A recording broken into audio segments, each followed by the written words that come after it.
A very warm welcome to all the students of Thakur Vidya Mandir High School and Junior College. Keeping up with our motto, let learning be a joy and teaching a pleasure. Here we are with remote teaching and learning process to bridge the gap. Happy learning, students.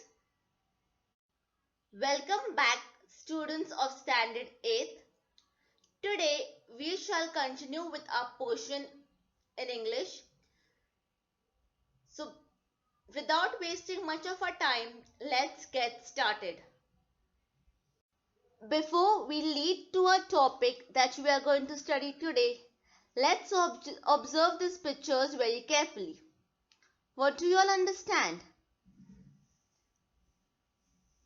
These little insects, worms, animals, pets are one of our favorite creation on earth.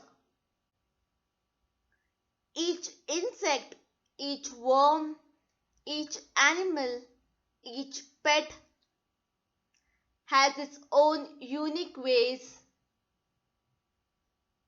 and have to struggle for their livelihood. Even though it is the tiniest animal or insect, we still see that they work hard to get their food.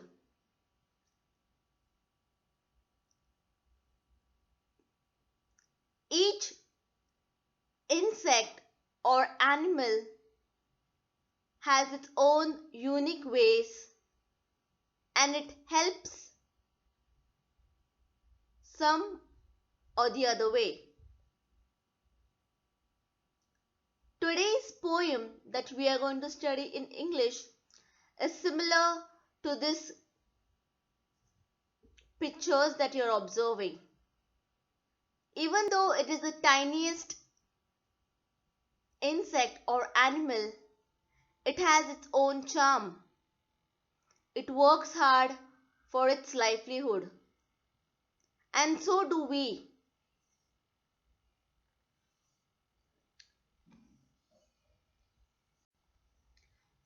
I want you all to reflect on some questions which I want to put forward.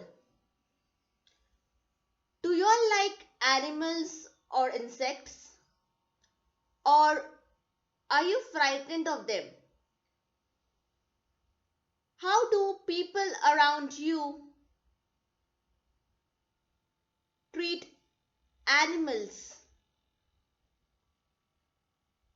Do you have any pet? And how well do you take care of it?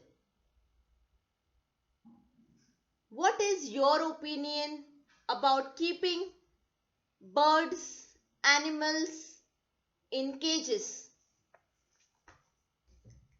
I want you all to reflect on all these questions. Think about it. All animals, whether they are birds, insects, worms, human beings, anyone who are living on this earth is a creation of God. So, we should always appreciate each other.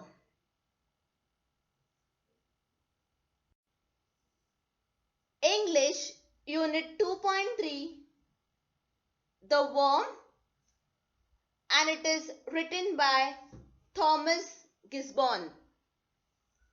Everyone, please open page number 37 of your English textbook. The title of the poem is The Worm. So this poem is trying to give us a good message maybe regarding the worm. So let's know what this poem wants to tell us.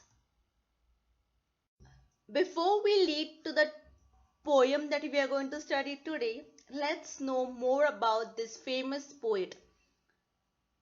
Thomas Gisborne was an English Anglican priest and poet.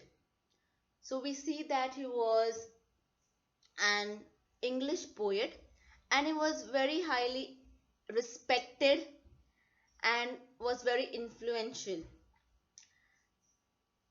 The most important thing about this person is he was also a gifted writer and a knowledgeable student of plants and animals' life.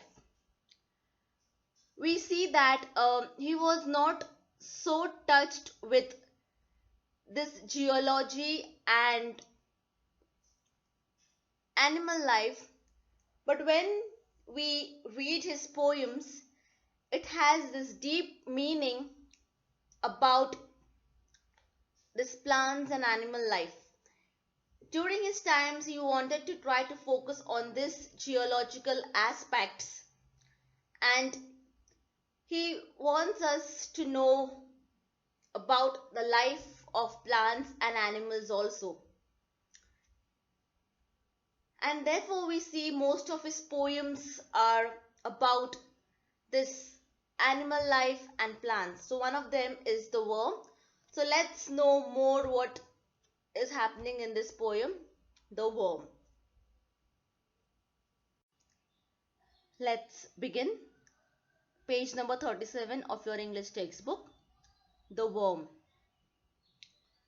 Turn, turn thy hasty foot aside, nor crush that helpless worm. The frame thy scornful looks deride, require a god to form. So the first stanza of the poem, before the explanation of the poem, I want you all to underline words which are new so that you all know the meaning of those words. Hasty means careless. Scornful means filled with hate. Deride means express hatred.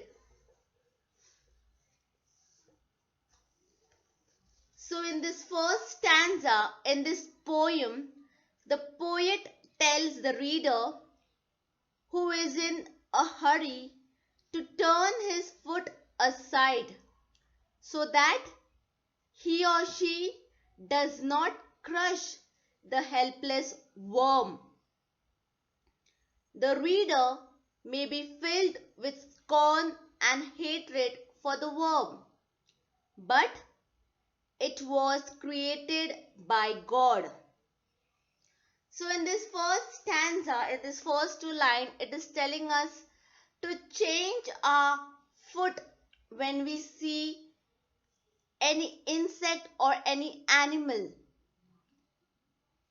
It is telling us don't crush that. Even though if you feel, even though if you don't like that animal, doesn't mean that you should harm or kill that particular insect or animal. So turn thy hasty foot aside means it is telling us to it is telling us not to be careless. Even though sometimes we see that the insect is right under the feet, we often crush it. Crush means you make it, even though it is not in, if even though you don't want to kill, but still you feel to kill just because you don't like that animal, or you try to hurt that animal, if not kill. The frame is the structure of the worm. Okay, we're talking specifically about the worm. So the frame is the worm. Scornful means, even though scornful, as I told you, filled with hate, even though you hate, don't express it. Deride means don't, you filled with expressive hate. Even though if you hate that animal, even though if you hate that worm, don't kill it because it is the creation of God. Let's move ahead. The common Lord of all the move, from whom thy being flowed, a portion of his boundless love on that poor womb bestowed. So over here the meaning, first let's look at the meaning. Thy being means your life existence, and bestowed means given as a gift. So in the second stanza, the same God who made human beings and all other things that moves have also given a portion of his unlimited love to the poor worm. So it is telling us the common Lord, the Lord who has created us. He has sent us on this earth because he loves us and because he knows that we are going to do something good for this world. So the common Lord for all that move, from whom thy being flowed. So it is telling us that God has brought us down on this earth and a portion of his boundless love, because he loves us so much unconditionally. He has the same love for his own creation, for his own creatures, whether it is an animal, bird, insect, and so on. It is a gift from God, and it is given as a gift for everyone, whoever is staying on this earth. So in the first two stanza, it is telling us to not to be blind when you see an insect under your feet. Don't kill them because it is a creation of God. Just think about yourself. If someone tries to hurt you or harm you, how you feel? You feel angry. But these little animals are so tiny, but they are so useful. You all know the worm loosens the soil. It brings up fertile soil and it turns organic garbage into organic fertilizers. The work of a worm, it is so helpful. Anyone who is staying on this planet has its own purpose, and therefore it is telling us not to be blind, but instead appreciate, help to live a better life. The sun, the moon, the stars he made to all his creatures free, and spreads over earth the grassy blade for worms as well as thee. So, in the third stanza, it is telling us that God has given the sun, the moon, and the earth and the stars free to all creatures he created. And also the grass that grows over the earth was made for worms as well as for human beings. So God has given everyone equal. He has given everyone the same thing. We don't have different moons and different sun for every individual. It is common for everyone. It is free for everyone. And the land which is full of grass, it is for worms also, and it is for us also to work on it. And therefore it is telling us not to be so angry on such small insect who is not even harming you. He is doing his own job. He is doing his own work. And we have no right to take away others' life, because it's God who created us, and it is in God's hand only when to take it off. So in the third stanza, it is telling us that he has created this entire universe for both, for animals also, for human beings also. And therefore we should not be so selfish. Let's move to the last stanza. Let them enjoy the little day, their lowly bliss receive. Oh, do not lightly take away the life thou canst not given. So it is telling us in this last stanza, before we move ahead, lowly means simple or humble, and bliss means joy and pleasure. So in the fourth stanza, it is telling us that the poet urged that reader to allow the worm to enjoy their life with its humble pleasures. He tells us not to take away a life which we cannot give. As I have mentioned earlier, that we are not allowed to take anyone's life, my dear students over here. We are the creation of God. And therefore, it is very important to understand that even those little creatures have their own life. Even let them enjoy their life. And it is, don't take it so lightly that it's okay if I kill one. No, my dear students, think about ourselves. If anyone tries to harm us, how we feel. We feel so angry. And therefore, it is very important to understand that we have not given life to them. God has given life to them, and therefore, we have no right to take away from it.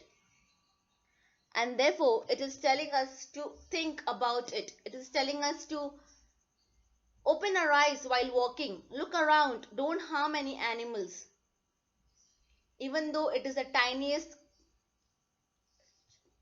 creation on this earth. So Thomas Gisborne is trying to tell a life of a worm. Even though it is tiny, it is so helpful. And therefore, it is also telling us that even we should accept as we are. To not compare ourselves with others. Accept who we are.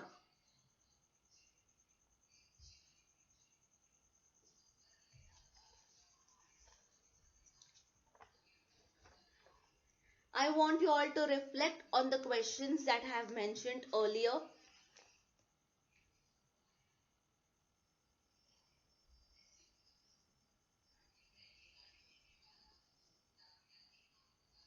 And I also want you all, what will you all do if you all see anyone killing or hurting animals?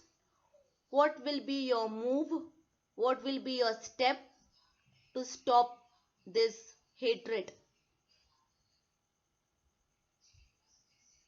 I hope you all understood this poem. It is very simple. It has four stanzas and it is so expressive. It is telling about the creation of God. It is telling us to be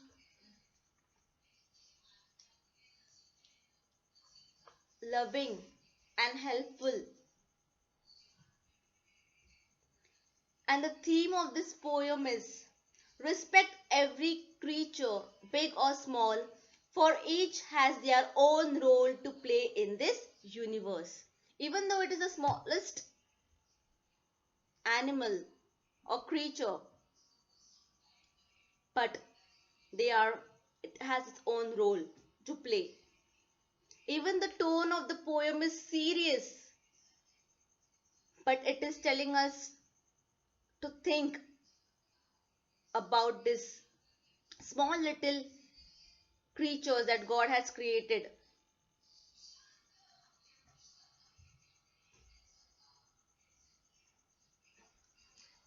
And now I want you all to write a small paragraph on a topic.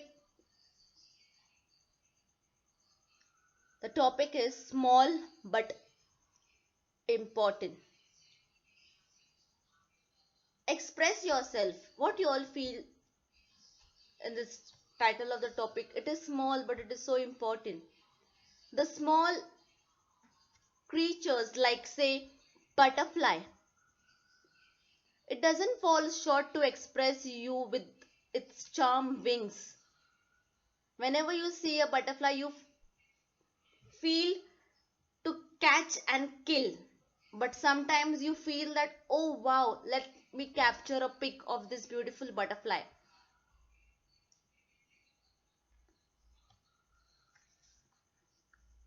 Think on it, my dear students.